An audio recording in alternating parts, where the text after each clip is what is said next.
Ich begrüße herzlich Jean-Dominique Michel. Je souhaite la bienvenue. Jean-Dominique Michel, c'est un honneur que tu es là. Et puis, Jean-Dominique Michel, il est anthropologue de la santé. Il vient de Genève. Und ist auch Erstunterzeichner bei uns. Herzlich willkommen. Merci beaucoup.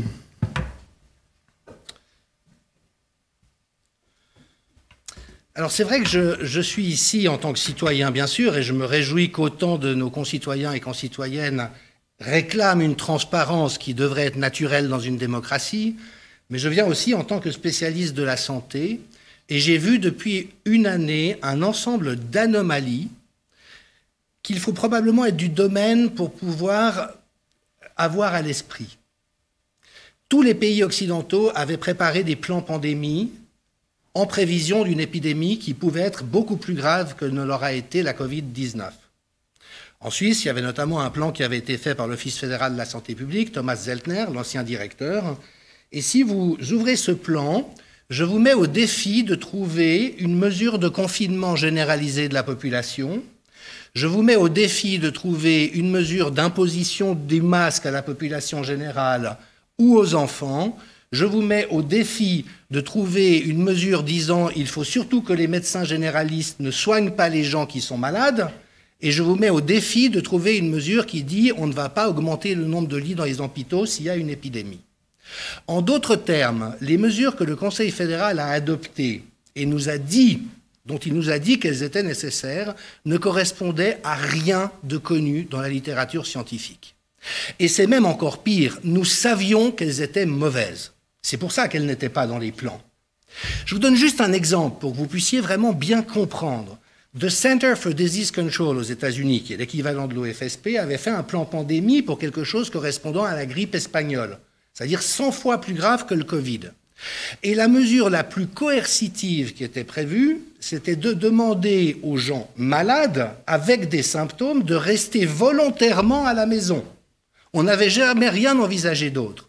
Pourquoi? Parce qu'on sait que des mesures comme le confinement, le port du masque et tout ce que je vous ai décrit ne sert en rien à ralentir l'épidémie, par contre que ça crée des dommages absolument majeurs, qui sont bien pires que ce qu'on voulait éviter. Et donc on a des principes de droit, mais je ne suis pas juriste, je connais un petit peu le droit de la santé, qui sont que pour porter atteinte aux droits fondamentaux de la population, il faut que ça soit absolument nécessaire, on ne peut pas faire autrement, que ça soit des mesures dont on est absolument sûr qu'elles vont être efficaces, pas « oui, on se dit que peut-être ça peut aider dans certains cas, mais on ne sait pas très bien », et puis il faut que ça soit limité dans le temps et basé sur une base légale. Et en fait, ce qu'on a vu, c'est que la Suède, seul pays en Europe, a dit d'emblée « nous n'appliquerons que les mesures qui ont une validité scientifique, et la seule mesure qui a une validité scientifique contre une épidémie, c'est de se laver les mains ». Tout le reste, les Suédois ont dit, on n'est pas sûr, donc on va attendre. Si à un moment donné, il y a une efficacité qui est démontrée, pourquoi pas, mais on ne va pas imposer à la population des choses dont on n'est pas absolument sûr. Et donc, on a vu un ensemble de mesures hasardeuses ou douteuses être mises en œuvre à l'encontre de toutes les bonnes pratiques en santé.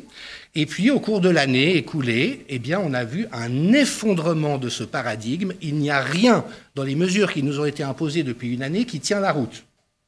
Et aujourd'hui, ça devient visible. Donc, le paradigme du confinement s'effondre. Ce que le Conseil fédéral nous a dit depuis une année, que ça ralentissait l'épidémie, que si on ne l'avait pas fait, il y aurait eu beaucoup plus de personnes malades, c'est faux. C'était déjà faux en mars 2020. C'est faux aujourd'hui. Mais ce qui est intéressant, c'est que les preuves du fait que c'est faux apparaissent. On voit par exemple que la Suède, qui n'a jamais imposé le masque, jamais fermé les commerces et les restaurants, n'a pas des résultats pires que le nôtre.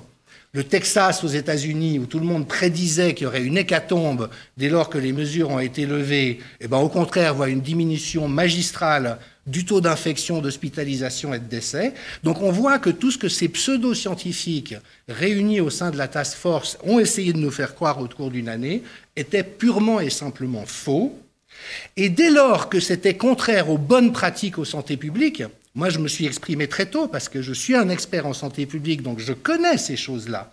Mais se pose la question, comment se fait-il que des experts payer par nos impôts des salaires qui sont souvent à 200, 300, 400, 500 000 francs par an, aient pu unanimement prétendre des choses dont on découvre aujourd'hui qu'elles sont fausses, alors qu'elles ont sommé des destructions majeures dans notre société. Alors, tout ceci s'est accompagné d'une répression et d'une censure absolument extraordinaire. Dès que j'ai vu les premiers chiffres sur la létalité réelle du Covid, John Ioannidis, début avril 2020, 0,3%, c'est l'équivalent d'une grippe un peu sévère. Mais ça n'a rien à voir avec les catastrophes du passé. Je l'ai fait savoir, bien sûr, dans mes écrits. Et là, alors non seulement j'ai été attaqué, comme tout le monde, à titre personnel, très violemment, mais surtout, j'ai reçu des centaines, je les tiens à disposition des journalistes qui douteraient de mes paroles, j'ai reçu des centaines de messages de médecins disant « Vous avez raison, nous sommes d'accord avec vous, la science le montre, heureusement que vous le dites, mais nous n'osons pas le faire.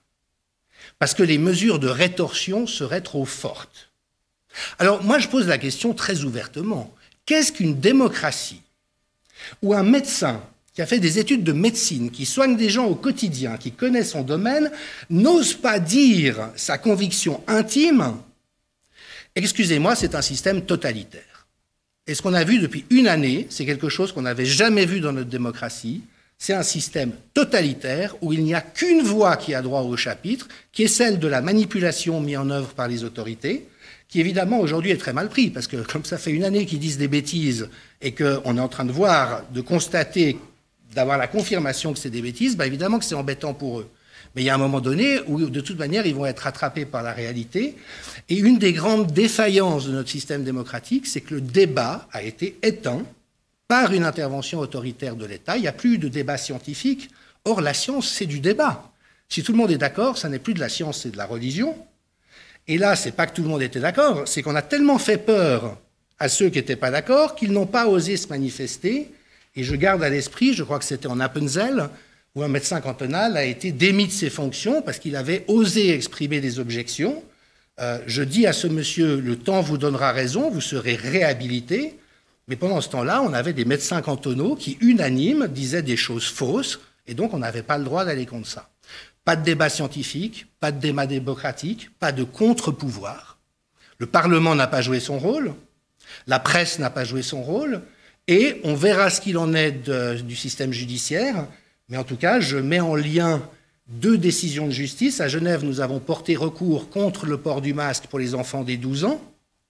Le tribunal a dit non, mais si l'OMS le dit et l'OFSP, c'est pas nous, tribunal, qui allons dire autre chose. À Weimar, en Allemagne, un tribunal a fait son travail. Il a lu les écritures, il a convoqué des experts, il a regardé les études scientifiques et il a levé instantanément l'imposition du port du masque aux enfants en disant ça ne sert à rien, il n'y a aucune base scientifique. Donc vous voyez, quand les contre-pouvoirs jouent leur rôle, eh ben, ça veut dire que le gouvernement peut être contenu dans ses dérives, et c'est assez naturel pour un gouvernement de dériver, c'est toute l'histoire de l'humanité, mais ce qui garantit notre sécurité d'être dans un état de droit, c'est que les contre-pouvoirs sont efficients. Alors, il y a un énorme problème, et on ne va pas rester hypocrite, les humoristes nous y ont invités, c'est qu'en fait, et tout le monde le sait, il y a un énorme problème de corruption dans les politiques de santé. Ça fait très complotiste quand on le dit, mais la Commission européenne a fait un rapport au Parlement européen disant que la corruption est généralisée dans le domaine de la santé et en particulier dans l'attribution des marchés publics. Le rapporteur de la Commission des droits humains de l'ONU, en 2017, a dit que la corruption dans le domaine de la santé est généralisée, y compris dans les pays occidentaux, et il faut absolument protéger les lanceurs d'alerte, ceux qui font savoir qu'il y a des problèmes. L'ancienne rédactrice en chef du New England Journal of Medicine, qui est une des 4 plus grandes revues scientifiques, a dit au bout de 20 ans, je ne peux plus croire les études qui paraissent dans la littérature, elles sont publiées pour pouvoir faire du business, mais pas pour donner de la science. La rédactrice en chef.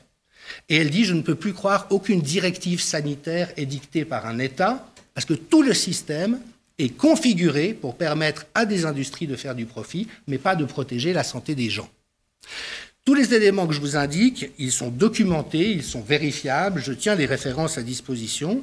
Et le British Medical Journal, qui et la plus intègre des grandes revues, vient de dire, je me permets de dire la citation, vient de dire « La science est actuellement réprimée pour des raisons politiques et financières.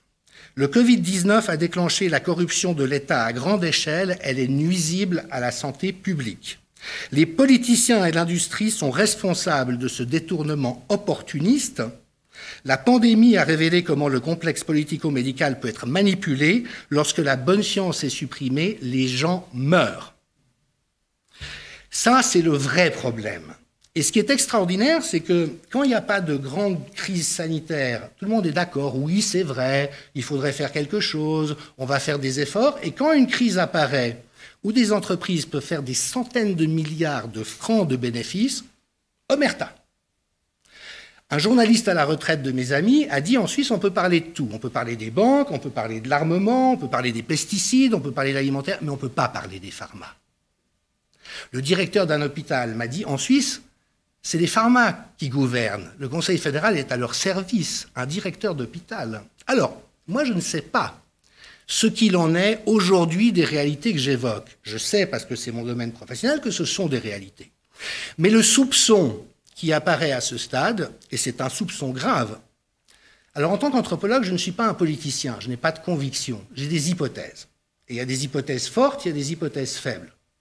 Mais aujourd'hui, l'hypothèse forte, c'est que le Conseil fédéral a privilégié, et continue de le faire, des intérêts privés à l'encontre des intérêts de la santé de la population et du peuple, à travers toute une série de mesures qui ont été extrêmement dommageables sur la santé publique et extrêmement bénéfiques pour les pharma en question.